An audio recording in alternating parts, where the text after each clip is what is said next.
Hello, everyone. Dr. Lee here with your encouraging word and our devotional series still here. God's faithfulness in an unfinished story. Today's encouraging word is titled Still Here When God Walked with Us Through the Valley. Oh man, I love this one. You know, family, some valleys don't come with warning, and they don't come with shortcuts. Valleys aren't just bad days. They describe long seasons where loss lingers and fear starts to settle in and answers don't come quickly. And when we think about our ancestors didn't just pass through difficulty occasionally.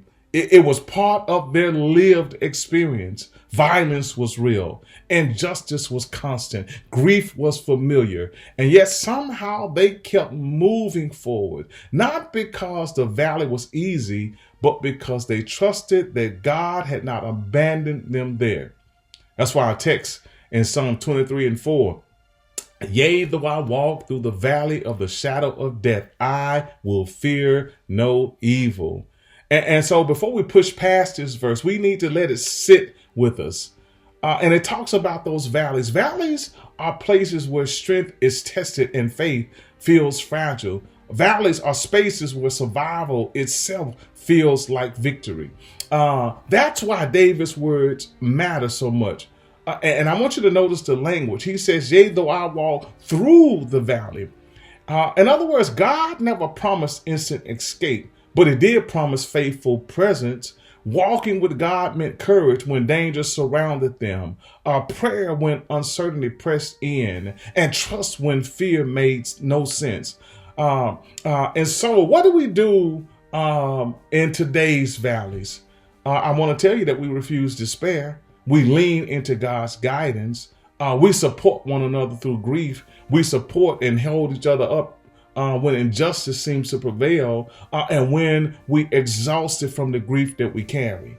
Family, we keep walking step by step, believing that valleys are not destinations, but passages. And when we're talking about being still or being still here, I'm saying that God's presence will sustain us even when the valley or the path is painful. And so if we're ever in doubt, that God is willing to walk with us, we need to look at Calvary, where Jesus walked straight into suffering on our behalf. The cross tells us that God does not avoid the valley. He enters the valley and enters with us. And the second coming promises we won't walk valleys forever. A world made new is coming. I keep saying it because I want you to anchor that in your soul. That world made new is coming, where shadows will disappear, where sorrow will be silenced, and death will lose its power. And so my prayer for you today is that we ask our shepherding God. We first give him thanks for walking with us through the valleys we could not avoid. But we also ask him to strengthen our faith now as we wait for the return of Jesus, where we're still walking through valleys, but we look forward to the promise of the world made new. God bless you, family.